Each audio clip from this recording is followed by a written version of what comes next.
Hello. एक बार फिर से आप लोगों का मास्टर क्लासेस में स्वागत है। और आज जो हम फर्स्ट टॉपिक स्टार्ट करने जा रहे हैं वो है पैरामीटर ऑफ यूनिट सेल।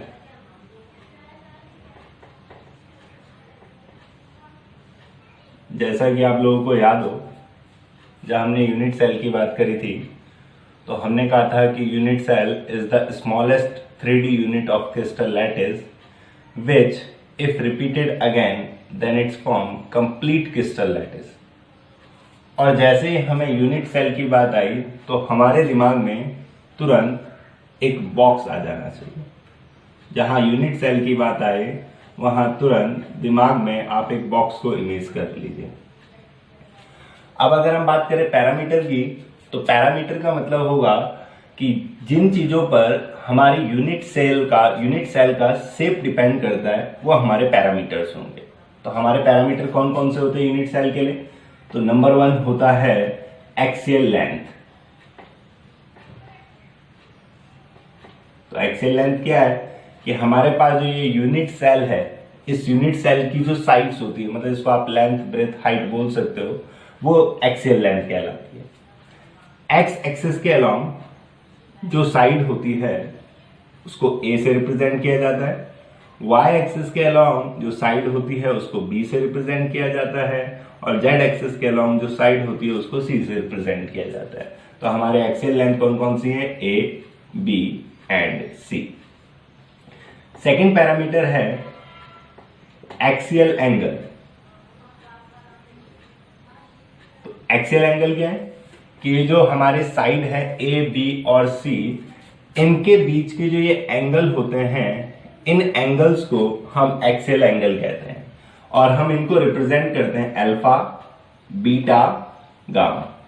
यहां पे अल्फा एंगल होता है between b and c, beta angle होता है बिटवीन ए एंड सी, और गामा एंगल होता है बिटवीन ए एंड बी। यानी ये ए और बी के बीच का एंगल जो हमारा हो गया वो हो गया गामा एंगल। बी और सी के बीच का जो एंगल हो गया वो हो गया अल्फा एंगल। और ए और सी के बीच का जो एंगल हो गया उसको हम रिप्रेजेंट करेंगे बीटा से।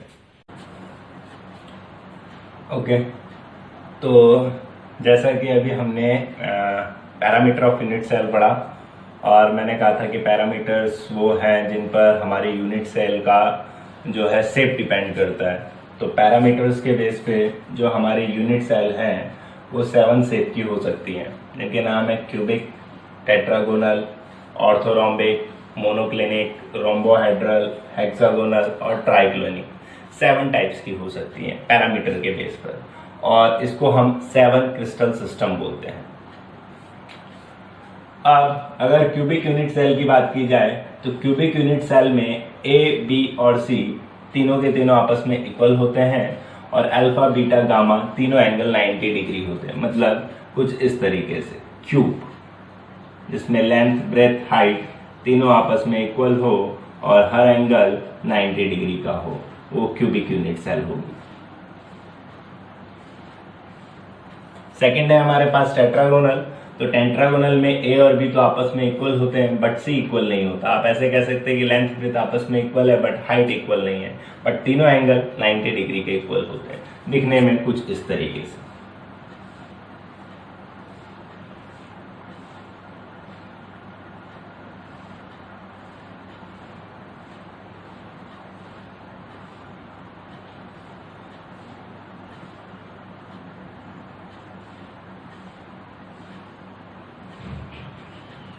तीसरी बात करें ऑर्थोरोम्बिक, तो ऑर्थोरोम्बिक में ए, बी, सी तीनों में से कोई भी आपस में इक्वल नहीं होता।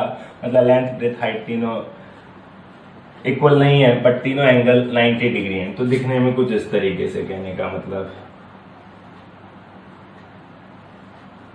तो ये जो हमारा डायग्राम है वो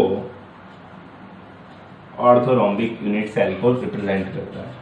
इसी तरीके से हमारे पास मोनोकोलिनिक हो गई, इसी तरीके से रोम्बोहेड्रल हो गई, इसी तरीके से हेक्सागोनल हो गया, और इसी तरीके से हमारे पास ट्राइक्लिनिक यूनिट सेल हो गई। ओके, तो अब जो हम नेक्स्ट पढ़ रहे हैं वो है types of cubic unit cell.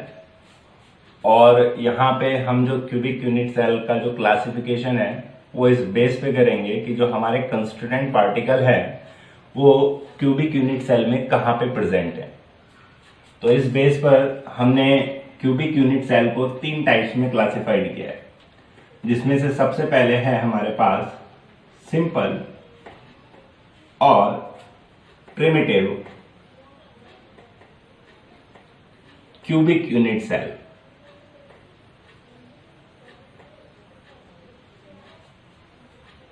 तो इस यूनिट सेल की क्या खास बात होती है कि इस यूनिट सेल की खास बात यह होती है कि इसमें जो कंस्ट्रेंट पार्टिकल है वो केवल कॉर्नर पे प्रेजेंट होते हैं।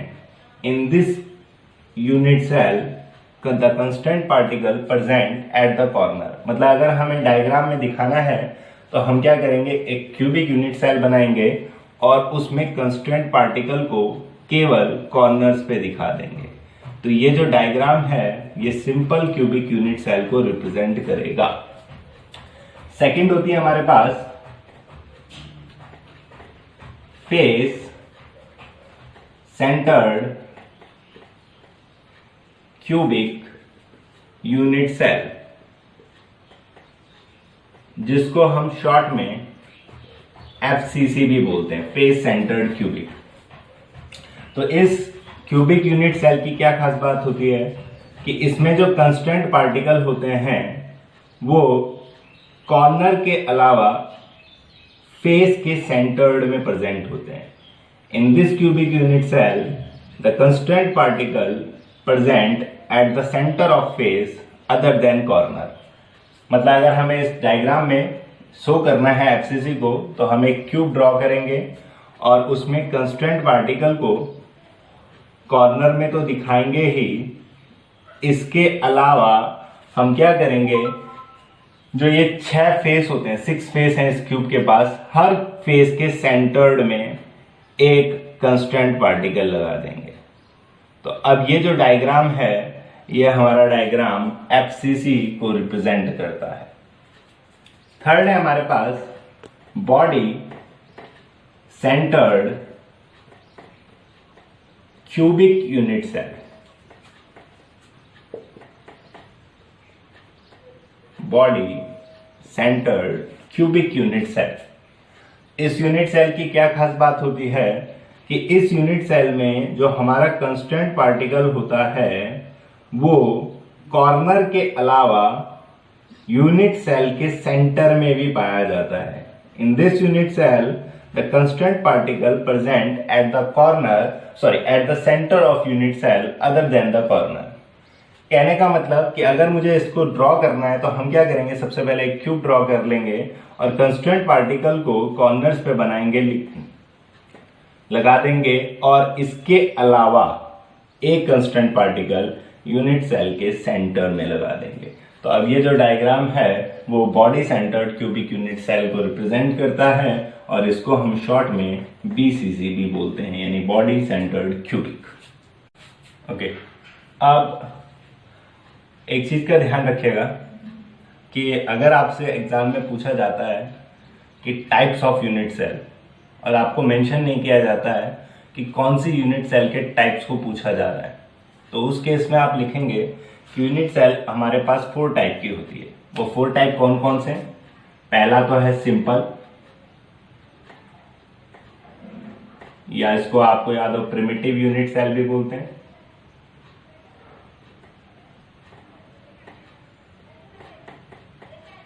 सेकंड है हमारे पास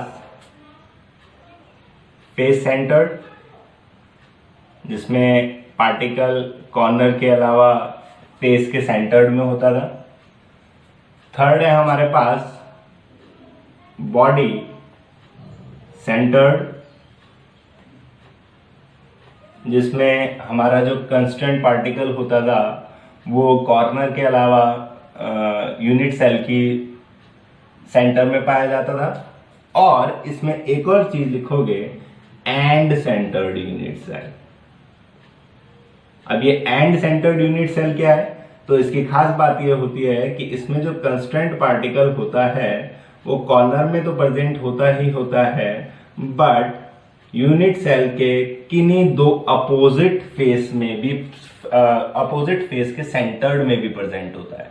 मतलब अगर हमें डायग्राम में दिखाना है तो हम क्या करेंगे, इस यूनिट सेल में कॉर्नर पे तो पार्टिकल दिखाएंगे ही दिखाएंगे, इसके अलावा कोई भी दो अपोजिट फेस के सेंटर्ड में दिखा देंगे। तो ये एंड सेंटर्ड यूनिट सेल को रिप्रेजेंट करेगा।